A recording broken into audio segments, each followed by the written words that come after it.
Hello दोस्तों, एक बार फिर से आप सभी का स्वागत है। हेलो अध्यापक में।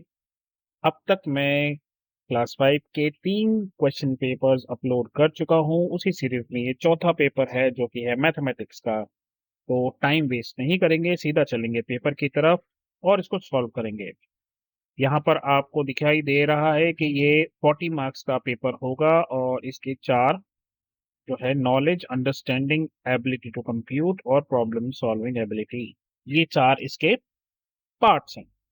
आगे बढ़ते हैं। सबसे पहले सेक्शन ए की तरफ, वेरी शॉर्ट आंसर। तो इसमें क्या है, volume of cuboid. Volume of cuboid क्या होता है, length into breadth into height. तो आप L into B into H यहाँ पर लिख देंगे और वो हो जाएगा। मैं अभी आपको लिख के भी दिखाऊंगा, ठीक है। इस तरीके से आप L into B into H लिख देंगे। उसके बाद एरिया ऑफ स्क्वायर, स्क्वायर इस तरीके से होता है। स्क्वायर की एक साइड होती है, तो इसका जो एरिया होता है वो साइड इंटू साइड होता है। तो आप यहाँ पर लिख दोगे साइड इंटू साइड या साइड स्क्वायर, जैसा भी है। थर्ड क्वेश्चन देखेंगे। Write the tally marks of the following numbers. 23 का टेली मार्क्स, टेली मार्क्स कैसे लिखते हैं हम? या तो आप इस तरीके से लिख देंगे 1 2 3 4, और ये जो फिफ्थ वाला है ये आप इसको क्रॉस में लेते हैं ऐसे। तो ये एक 5 का बन गया, फिर दूसरा बनाएंगे, तीसरा बनाएंगे, चौथा बनाएंगे। 5 4 जा 20 हो जाएंगे और 3 इस तरीके से बनेंगे। ये मैं अभी आपको लिख के भी दिखाऊंगा। तो और 8 का कैसे बनेगा, आप एक 5 का बनाएंगे, 1 2 3 4, और ये 5, और फिर उसके बाद 3 और बना देंगे तो ये 8 का हो जाएगा। चलिए मैं आपको इसको लिख के दिखाता हूँ। ये देखिए, तो वॉल्यूम ऑफ क्यूबॉइड क्या होता है, L into B into H यहाँ लिख दिया हमने। और जहां तक आपका बात है सेकंड क्वेश्चन की, एरिया ऑफ स्क्वायर जो है वो हमने लिख दिया साइड इंटू साइड। और टैली मार्क्स में हमने 23 लिखना था, तो ये 5 5 का एक ग्रुप बन रहा है, ये 5 का ग्रुप 1, ये 5 का ग्रुप 2, ये 5 का ग्रुप 3, 5 3 जा 15, 5 4 जा 20, और ये तीन अलग अलग। तो 23 ये हो गया और 8 ये हो गया। फोर्थ क्वेश्चन क्या है, right the correct directions and also write name of one northern and one western state of India. तो ये हमें एक प्लस का सिंबल दे रखा है, यहाँ पर हमें डायरेक्शंस लिखनी है। तो यहाँ पर आ जाएगी आपकी नॉर्थ डायरेक्शन, इसके अपोजिट में आ जाएगी आपकी साउथ डायरेक्शन, इस तरफ जाएगा ईस्ट, और ये इसके अपोजिट में आपका जाएगा वेस्ट। तो ये आपकी डायरेक्शंस हो गई। अब इन्होंने चार ही दे रखा है, अगर इसके बीच में दिया होता, जैसे यहाँ पे दिया होता, तो हम लिख देते इसको ये नॉर्थ और ईस्ट के बीच में है, तो ये हो गई नॉर्थ ईस्ट। इस तरीके से हम इसको लिख सकते हैं। खैर, यहाँ पर इन्होंने हमसे पूछा है नॉर्दर्न स्टेट, एक नॉर्दर्न स्टेट और एक वेस्टर्न स्टेट हमको बतानी है। तो नॉर्थ में जैसे बहुत सारी स्टेट हैं, जम्मू एंड कश्मीर है, पंजाब है, हिमाचल है, तो उनमें से कोई भी एक स्टेट आप यहाँ लिख सकते हैं। और वेस्टर्न स्टेट कौन सी होगी, पश्चिम में यहाँ पे, तो जैसे राजस्थान है, गुजरात है, महाराष्ट्र है, तो इनमें से कोई भी एक स्टेट आप यहाँ पर लिख सकते हैं। जैसे मैंने यहाँ पे नॉर्दर्न स्टेट में लिख रखा है पंजाब, और वेस्टर्न स्टेट में मैंने लिख रखा है गुजरात। चलिए आगे बढ़ते हैं लॉन्ग आंसर क्वेश्चन की तरफ। 4 मार्क्स का क्वेश्चन है, इस मैप को हमें रीड करना है बहुत केयरफुली, और फिर कुछ क्वेश्चंस के हमें आंसर देने हैं नीचे। तो ये इंडिया का मैप है। हमने इंडिया का मैप ऑलरेडी देख रखा है कई बार। तो क्वेश्चन देख लेते हैं पहले, Manipur is towards which direction of India. तो मणिपुर कहाँ है? मणिपुर अगर आप देखोगे तो आपको मणिपुर मिलेगा यहाँ। तो ये कौन सी डायरेक्शन है जी, ये है नॉर्थ ईस्ट डायरेक्शन है। उसके बाद दूसरा क्वेश्चन है, Rohit is going from Delhi to Karnataka, name the states which fall between his route. Delhi से कर्नाटका जा रहा है, तो ये रहा दिल्ली, और कर्नाटका ये रहा कर्नाटका। तो यहाँ से लेके ये यहाँ तक ऐसे जा रहा है। तो अब कौन कौन सी स्टेट्स आ रही है, हरियाणा आ रहा है, मध्य प्रदेश आ रहा है, राजस्थान का थोड़ा सा हिस्सा आ रहा है, महाराष्ट्र आ रहा है ना। तो इस तरीके से आप ये स्टेट्स के नाम यहाँ पर लिख सकते हैं। मैं अभी लिख के भी दिखाऊंगा। Name four southern states of India. South की चार स्टेट्स लिखनी है आपको, तो ये पूरा साउथ इंडिया है। आप इनमें से कोई भी चार स्टेट्स जो हैं लिख सकते हैं, कर्नाटका, केरला, तमिलनाडु, आंध्रा, तेलंगाना, राइट। उसके बाद which state has the largest area. तो लार्जेस्ट एरिया के हिसाब से सबसे बड़ी स्टेट है आपकी राजस्थान। राजस्थान बाय एरिया सबसे ज्यादा है, और उत्तर प्रदेश बाय पॉपुलेशन सबसे ज्यादा है। तो इस तरीके से आप आंसर्स लिख सकते हैं। Manipur is towards the north east of India, ये फर्स्ट का क्वेश्चन का आंसर। कौन कौन सी स्टेट्स आनी थी, हरियाणा आ रहा था, राजस्थान आ रहा था, मध्य प्रदेश और महाराष्ट्र आ रहा था बीच में। फिर चार सदर्न स्टेट्स के वो नाम लिखने थे हमें, कर्नाटका, तमिलनाडु, आंध्र प्रदेश, केरला, और सबसे बड़ी स्टेट हो गई राजस्थान बाय एरिया। बढ़ते हैं अंडरस्टैंडिंग की तरफ। Look at the fraction 2/5 and right numerator क्या है, तो ये ऊपर वाली टर्म आपकी न्यूमरेटर होती है, तो यानी कि 2 आपका न्यूमरेटर है और 5 जो है वो आपका डिनोमिनेटर है। एज सिंपल, बहुत सिंपल चीज थी। What is the number on the face of opposite side of a regular dice. Regular dice की खासियत क्या होती है कि जैसे अगर आपकी कोई डाइस है उसके जो अपोजिट साइड्स हैं उनका टोटल हमेशा 7 के बराबर होता है। मतलब मैं क्या कह रहा हूँ, जैसे ये आपकी एक रेगुलर डाइस है और सपोज कीजिए यहाँ पे ऊपर की तरफ अगर यहाँ पर 2 डॉट्स हैं, ठीक है, यहाँ 2 है, तो इसके अपोजिट साइड कौन सी होगी, नीचे वाली साइड, ये वाली। तो ये दोनों मिलके 7 होंगे, तो अगर ऊपर 2 है तो नीचे की तरफ आपके 5 डॉट्स मौजूद होंगे, इस तरीके से। तो अब यहाँ पर हमें 5 के अपोजिट ढूंढना है, तो अगर नीचे 5 है तो उसके अपोजिट कितने होंगे, 2 होंगे। तो इस तरीके से लिख सकते हैं आप कि जो अपोजिट फेस होगा उस पे 2 होगा, because in standard die opposite faces always sum to 7, जैसे कि मैंने आपको बताया कि अपोजिट हमेशा 7 के बराबर होता है। शॉर्ट आंसर क्वेश्चंस हैं इसमें। Make a floor map of the following deep drying of a house. ये डीप ड्राइंग है, तो अब आपको क्या करना है, इसका जो है आपको फ्लोर मैप बनाना है। तो आप फ्लोर मैप इस तरीके से आप एक ड्रॉ कर लेना और इस तरीके से बना के, और यहाँ पर आप एक विंडो बता देना, यहाँ पर आप अपना ये जो है डोर दिखा देना, और यहाँ पर एक और विंडो है और यहाँ पर एक विंडो है, इस तरीके से आप दिखा देना। मैं आपको बना के भी दिखाऊंगा अभी ये। और यहाँ पर है मैच द फॉलोइंग, तो इनको मैच कर लेते हैं। तो जैसे यहाँ पर ये शेप्स हैं, 3D शेप्स, और यहाँ पर इनके नेट्स हैं। ऑलराइट, तो ये जो शेप है ये कैलेडोस्कोप जैसी, ये ट्रायंगुलर प्रिज्म जैसा ये बनेगा इससे, राइट। और ये जो है ये पिरामिड की शेप है, ये बनेगा यहाँ पे। और ये कोन जो है ये बनेगा कोन इससे। पैकमैन जैसा लग रहा है ये, जो पुराने बच्चे होंगे उनको पता होगा पैकमैन कैसा गेम था। और अगर आप इस जो शेप है इसको अगर आप रोल कर दोगे तो ये सिलेंडर के जैसा बन जाएगा। तो ये रही आपकी डीप ड्राइंग, आप देख लीजिए। यहाँ पर मैंने इसको बिल्कुल ऐसे ही बनाया। ये जो बड़ा वाला स्क्वायर है इसको यहाँ पर लेके इस तरीके से बनाया है, छोटा सा वाला यहाँ दिखा दिया है। ये रहा छोटा सा, और ये विंडो यहाँ पर है, और ये डोर है, और ये विंडो है, और ये इधर कोने वाले विंडो यहाँ पे है। और जैसा कि ये था ये भी मैंने आपको ऑलरेडी समझा दिया। तो आगे बढ़ते हैं अब लॉन्ग आंसर क्वेश्चन की तरफ। The following number of fruits वो बॉट फ्रॉम द मार्केट। तो एप्पल्स खरीदे, ऑरेंजेस, पेयर और मैंगोज खरीदे। ये मैंगोज की स्पेलिंग गलत है, लगता है मैंगो खराब हो गया, खैर कोई बात नहीं। तो ये एप्पल कितने हैं, ये 5 का ग्रुप है, 5 1 2 3 4, 5 4 20, और ये 4, तो ये 24 हो गया।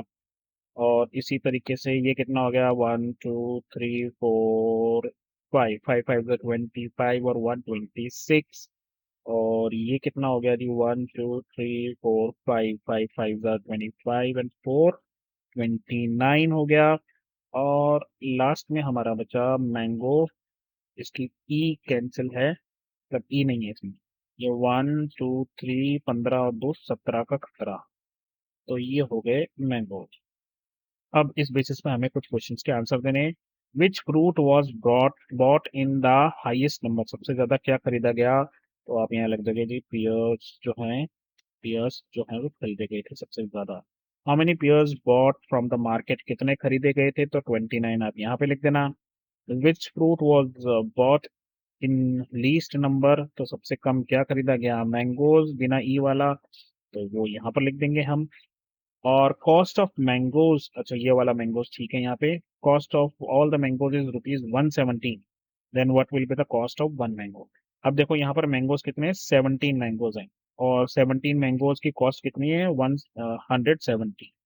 तो हमसे पूछा है एक की कीमत कितनी है, तो हम क्या करेंगे, जो कॉस्ट है उस कॉस्ट को हम डिवाइड कर देंगे नंबर ऑफ मैंगो से, यानी कि ₹170 को हम डिवाइड कर देंगे 17 मैंगो से। तो एक मैंगो कितना का आ गया, फिर एक मैंगो आ गया, एक आम ₹10 का है जी। खरीदना है तो बोलो। तो इस तरह से आप इनके आंसर यहाँ लिख सकते हैं।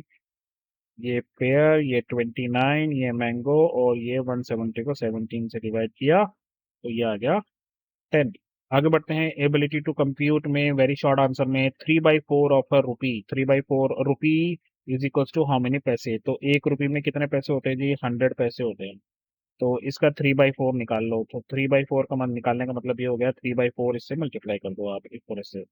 तो 100 जो है 4 से डिवाइड हो जाता है कितनी बार में, ये 25 बार में जाता है जब आप करके देखोगे। तो 25-25 पैसे जो है 4 बार मिलेंगे तो 100 पैसे बनेंगे, और 3 को आप 25 से मल्टीप्लाई करोगे तो ये आ जाएगा 75 पैसे। तो इसका मतलब ये है कि 1 रुपए का 3/4 हो गया 75 पैसे। 12th क्वेश्चन है, how many cubes are needed to make this interesting model. ये एक मॉडल है, इसमें कितने क्यूब लगे ये हमें बताना है। अब ये एक है, ये दो है, ये भी एक है, ये भी दो है, और ये भी एक है, ये भी दो है। तो इसका मतलब ये दो दो से ही बने हैं। अब देखो नीचे कितने हैं, 1 2 3 और 4, ये 4 है, और 4 ही इसके पीछे होंगे। तो यहाँ इसका मतलब है कि यहाँ पर ये 8 हो गए। यहाँ कितने, 1 2 3, 3 और 3 ये हो गए 6, और ऊपर कितने हो गए, 1 2 और ये 2 यहाँ पे, तो ये हो गया 4। तो आपसे पूछा है कि टोटल जितने क्यूब्स हैं वो बताइए। तो आप 4 और 6 प्लस करोगे 10, और 10 में 8 प्लस करोगे तो 18। तो इसका मतलब है 18 जो है इसमें क्यूब्स मौजूद है। फिर 13th क्वेश्चन, अच्छा पहले चलो इनके आंसर्स देख लें, नहीं पहले पहले हम आगे बढ़ते हैं फिर एक साथ आंसर देखेंगे। 13th है, express the following decimal as fraction. बड़ा इजी है ये। आपको क्या करना होता है, जैसे यहाँ पर डेसिमल दे रखा है 35.7, इसको आपको फ्रैक्शन में बनाना है। तो आप इस पूरे को लिख लो जी, ये कितना हो गया, ये हो गया 357, इस तरह से लिख लो। अब आपका डिनोमिनेटर क्या बनेगा, उससे कैसे डिसाइड करेंगे हम, ये पॉइंट जो है इसका मतलब आप यहाँ पर 1 लगा लो, और इस पॉइंट के बाद जितने भी है उतने आप ये लगा लो, ये आ गया 0। तो 357/10 हो गया आपका फ्रैक्शन। यहाँ पर आप देखोगे तो यहाँ पर भी आप ऐसे लिखोगे 2 2 5 7 5 7, और ये 1 का लग गया, पॉइंट का लग गया 1, और उसके आगे 3 डेसिमल पॉइंट्स हैं तो हम 3 जीरो लगा देंगे, तो ये बन गया आपका 2257/1000। ये आपका आंसर आ गया। इसी तरीके से यहाँ पर देखो आप, ये जीरो लिखने की जरूरत नहीं है।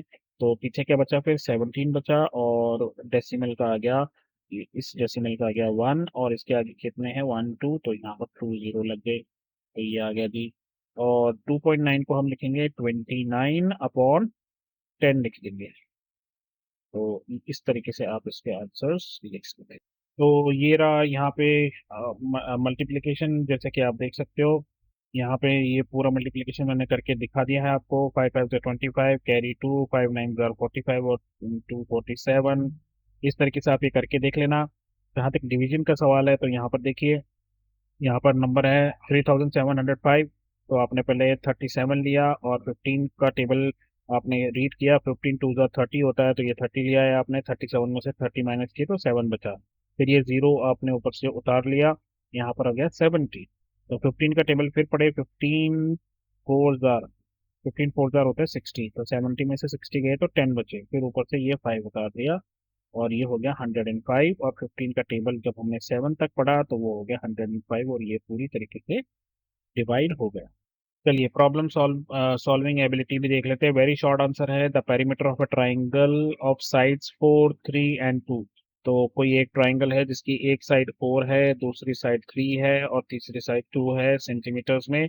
आपको इसका पेरीमीटर निकालना है। तो पेरीमीटर क्या होता है, सम ऑफ ऑल साइड, सबको प्लस कर लो, 4 + 3 + 2, 4 और 3 7 होते हैं, 7 और 2 9, तो 9 सेंटीमीटर इसका आंसर आएगा। और यहाँ है 17, find the volume of the box. यहाँ पर ये है 5 सेंटीमीटर, ये है 4 सेंटीमीटर, और ये है 2 सेंटीमीटर। और वॉल्यूम क्या होता है इसका, L × B × H, यानी कि तीनों को हम मल्टीप्लाई कर देंगे। तो 5 4 = 20, 20 को 2 से किया तो 40 सेंटीमीटर क्यूब इसका आंसर आना चाहिए। तो इस तरीके से आप आंसर लिख सकते हैं। पेरीमीटर ऑफ ट्राइंगल क्या होता है, साइड 1 + साइड 2 + साइड 3। तो यहाँ पर लिख दिया साइड 1 4, साइड 2 3, और साइड 3 जो है वो 2 सेंटीमीटर। सबको प्लस किया, ये हो गया 9 सेंटीमीटर, पेरीमीटर निकल गया। वॉल्यूम का फॉर्मूला होता है length into breadth into height. तो वॉल्यूम, तो लेंथ निकाल ली हमने 5, ब्रेथ 4, और ये हाइट 2। इन सबको मल्टीप्लाई किया, आंसर आ गया 40 सेंटीमीटर क्यूब। अच्छा, अब आप में से कुछ लोग ये सोच रहे होंगे कि ये सेंटीमीटर क्यूब कहाँ से आया। तो जैसे ये सेंटीमीटर है, ये इसका सेंटीमीटर, और ये इसका सेंटीमीटर है, तो ये तीनों भी आपस में मल्टीप्लाई होते हैं। तो जो नंबर अब अपने आप से नंबर होता मल्टीप्लाई होता जाता है, उसकी पावर बढ़ती जाती है। तो ये 3 बार एक दूसरे से मल्टीप्लाई हो रहे हैं, इसलिए इसकी पावर 3 आ गई है। के बाद शॉर्ट आंसर में देखते हैं, find the area of and perimeter of a rectangular field whose length and breadth are 7 and 6। तो इस तरीके से आपका एक जो है रेक्टेंगल है जिसकी एक लेंथ है 7 सेंटीमीटर, दूसरी लेंथ है आपकी 6 सेंटीमीटर। अब आपको इसका एरिया निकालना है, तो एरिया निकल जाएगा लेंथ इंटू ब्रेथ से। तो एल इंटू बी हो जाएगा 7 6 42, तो इसका मतलब 42 सेंटीमीटर स्क्वायर आपका जो है एरिया निकलेगा। और पेरीमीटर किससे निकलता है? पेरीमीटर निकलता है 2 इंटू लेंथ प्लस ब्रेथ से। तो यहाँ पर आप इसको 7 यहाँ रख दोगे और 6 यहाँ लिख दोगे। तो 7 + 6 कितना हो गया? 13। 13 को 2 से मल्टीप्लाई करोगे तो इसका मतलब है आपका 26 आना चाहिए आपका पेरीमीटर। ये देखिए, area length into breadth 7 × 6 42 centimetre square. Perimeter 2 into length plus bread, तो 2 की जगह 2, 7 और 6 यहाँ लिख गया। 7 + 6 13 और 2 से मल्टीप्लाई किया तो 26 सेंटीमीटर आपका आ गया पेरीमीटर। 19th क्वेश्चन है, a worker earns ₹3,500 in a week, यानी कि 7 दिनों में वो कितना कमा रहा है? वो कमा रहा है ₹3,500। तो फिर हमसे पूछा है कि एक दिन में कितना कमाएगा। तो अगर 7 दिन में इतना कमा रहा है तो हम उसको डिवाइड कर देंगे, टोटल मनी को 7 डेज से डिवाइड कर देंगे। तो ये 7 5 × 35 और 2 0, इसका मतलब है एक दिन में वो 500 रुपये कमा रहा है। तो ये रहा 1 week is equals to 7 days, और अमाउंट पर डे तो आपने 3500 को डिवाइड कर दिया 7 से और ये आ गया 500। आप चाहो तो इसको इस तरीके से भी दिखा सकते हो, और चाहो तो ऐसे डायरेक्ट आंसर भी लिख सकते हो। चलिए लॉन्ग आंसर की तरफ देखते हैं। इफ सोहाज heart beats 72 times in 1 minute, तो 1 मिनट में अगर उसका हार्ट जो है वो 72 बार धड़क रहा है, 72 टाइम्स, तो how many times does it beat in 1 hour? तो हमें 1 घंटे में बताना है कितना, और फिर एक दिन में कितना बताना है, ये कितना होगा ये हमें तो आप इसको इस तरीके से लिख सकते हो, 1 hour is equal to 60 minutes, है ना। तो ये एक एक मिनट में 72 टाइम मतलब 1 मिनट में 72 टाइम्स अगर ये धड़क रहा है, तो 1 घंटे में कितने मिनट हो गए? 60 मिनट हो गए। तो फिर इसका मतलब है 72 को 60 से मल्टीप्लाई कर देंगे तो 4320, जब आप इसको मल्टीप्लाई करोगे ये आएगा 4320 वीक्स। तो इसका मतलब है कि ये 1 घंटे में इतनी बार होगा। अब अगर 1 घंटे का निकाल लिया तो पूरे दिन में कितने घंटे होते हैं? 24 घंटे। तो हम इसको यहाँ पर लिखेंगे और इसको 24 घंटों से मल्टीप्लाई कर देंगे, तो ये पूरे दिन का आ जाएगा 1,36,80 बीट्स पूरे दिन में उसका दिल जो है धड़केगा। फिर उसके बाद Sohan drinks 8 glasses of water every day, हर रोज वो 8 ग्लास पानी पीता है। How many glasses will he drink in 30 days? तो बड़ा सिंपल है, अगर एक दिन में 8 ग्लास पी रहा है तो 30 डेज में कितना पिएगा? तो वो क्या करेगा, 30 से मल्टीप्लाई कर दो इसको। तो जब आप इसको 30 से मल्टीप्लाई करोगे तो ये 8 3 कितने हो गए? 24, और ये 0 आ गया यहाँ पे। तो इसका मतलब है 240 ग्लासेस वो पिए। तो इस तरीके से आप इसको लिख सकते हो, 1 day is equals to 8 glasses, 30 days is equals to 8 × 30 240 glasses. तो मेरे ख्याल से पेपर यहीं तक है दोस्तों। तो बस अभी के लिए इतना ही। अपना ध्यान रखें, मम्मी पापा का कहना माने, और जब कोई प्रॉब्लम हो तो नॉक कीजिए। बोलिए हेलो अध्यापक, take care, bye bye, have fun, all the best for your exams.